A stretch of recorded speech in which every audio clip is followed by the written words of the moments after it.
बिस्मिल्लाहिर्रहमानिर्रहीम अस्सलाम वालेकुम। उम्मीद करें ना तुम सारे ठीक हो सो खैरियत नाल हो सो।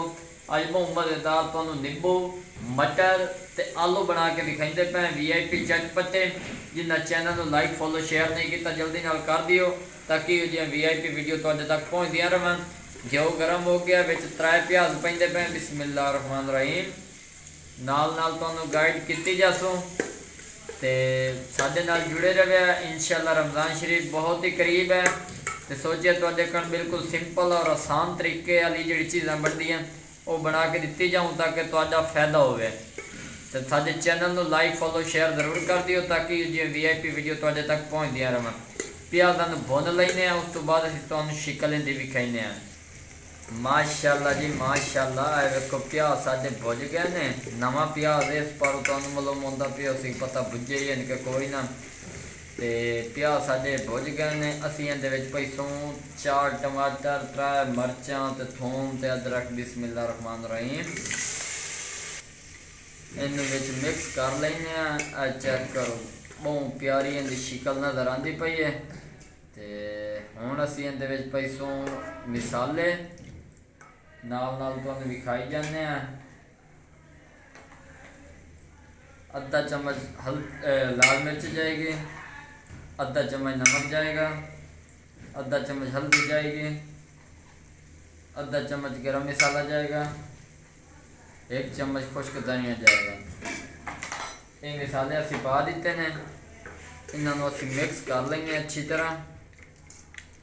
चेक करो इनकी देवांगे VIP करके भुनी जी चंगी रख के। उस तो बाद असीं तुहानूं शिकल विखाइने थोड़ी भुनी दे के फिर असीं इहदे पासों नींबू वो भी तुहानूं विखाइने। चेक करो जी थोड़ी जी भुनी लग गई है लेकिन नींबू विच तुहानूं आख्या है बिस्मिल्लाहिर्रहमानिर्रहीम। नींबू सानूं याद भुल गया लेकिन असीं दोबारा उहदी कटिंग की है। स्लाइस प्यारे जे करके विचों पा दिते ने। भुनी चंगी लावांगे फिर तुहानूं विखावांगे। माशाअल्लाह जी आ वेखो बहुत सोहनी तो खूबसूरत जी भुनी दी लग गई है। चेक करो जी। तो हुण असीं इहदे विच पैसों जिहड़े तुहानूं आखे पहले मटर ते आलू। चेक करो ग्रेवी बिल्कुल गाढ़ी तैयार हो चुकी है। घाटे तरीके नाल अद्धा किलो मटर है, 1 पाइया आलू है। बिस्मिल्लाहिर्रहमानिर्रहीम माशाअल्लाह जी। चेक करो सारा मटीरियल असीं इहदे विच पा दिता है। इन्हों असीं अच्छी तरह मिक्स कर देंगे। ये मिसाले की जी भुनी असीं ला दी है तुहानूं ही पता लग गया उसी। चेक करो जी चटपटे पकवान जिहड़े तुसां खाने ने होटलों वाले तो मुड़ बेहतर है तुसीं मिस्टर फूड 78 दे उत्ते आओ ना। होटलों वाले पकवान तुहानूं मिल सन बिल्कुल घट खर्चे दे विच और आसान तरीके नाल। चेक करो असीं इहदी लईसूं भुनी वो भी VIP तरीके नाल भुनी ला के फिर असीं तुहानूं इहदी शिकल दिखाइने। माशाअल्लाह जी आ वेखो भुनी इहदी लग गई है बड़ी सोहनी जी करके।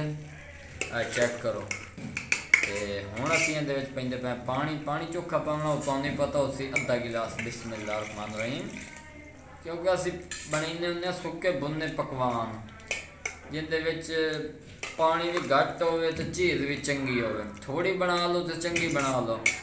तो इसे खुशी के चैनल को लाइक फॉलो शेयर भी कर दियो ताकि जो VIP वीडियो तुहाडे तक पहुँचदियां रहन। इन्होंने पकावांगे उस तो बाद फिर भी खावांगे। माशाअल्लाह जी आ वेखो बहुत सोहनी इहदी शिकल नज़र आती पई है। चटपटे आलू मटर नींबू वाले साडे काफ़ी हद तक तैयार हो चुके हैं। तो हुण असीं इहदे सब्ज़ धनिया पैंदे पे। बिस्मिल्लाहिर्रहमानिर्रहीम ताकि एक प्यारा जी इहदे टेस्ट आ जाए तो चंगी सोहनी इहदी शिकल बन जाए। वो भी तुहानूं असीं इहदे विच मिक्स करके दिखाइने। 4 चंद लग गए धानियाँ पावन नाल। ते विच असीं एक होर चीज़ तुहानूं पता उसी भुलदे नहीं से वो हर वारी असीं पैंदे हुंदे खुश्क मेथी खुशबू कण वो भी असीं इहदे विच पैंदे 1-2 मिनट बाद। माशाअल्लाह जी चेक करो 2 मिनट साडे पूरे हो गए। ते विच हुण असीं पैंदे पे मेथी पैसों थोड़ी जी ताकि साढ़े तक खुशबू रहे तुहाडे तक ना आवे। बिस्मिल्लाहिर्रहमानिर्रहीम मेथी भी असीं इहदे विच पा दित्ती है। इनू भी असीं मिक्स कर छुड़ने। चेक करो घड़ी ते रख के तुसी 5 मिनट इंतज़ार करो।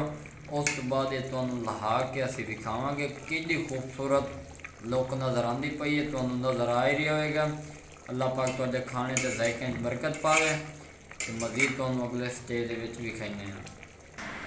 माशाअल्लाह जी, सुबहान अल्लाह। मेरे अल्लाह की बरकतां नेमतां ते लख वार शुक्र अदा करना चाहिए अल्लाह पाक ने जो नेमतां साडे कण बनाई ने। तो माशाअल्लाह जी, बिस्मिल्लाह रहमान रहीम। चेक करो जी, खोए वाले मटर, आलू ते नींबू वो साडे तैयार हो चुके हैं। बिल्कुल शोरा भी घट ते सुके भुने तैयार किए हैं। अगर वीडियो पसंद आ जाए तो चैनल को लाइक फॉलो शेयर जरूर कर दिया ताकि जो नवी वीडियो तुहाडे तक पहुँचदियां रहन। दुआओं याद रखा। तब तक के लिए इजाज़त चाहते हैं। अल्लाह हाफिज़।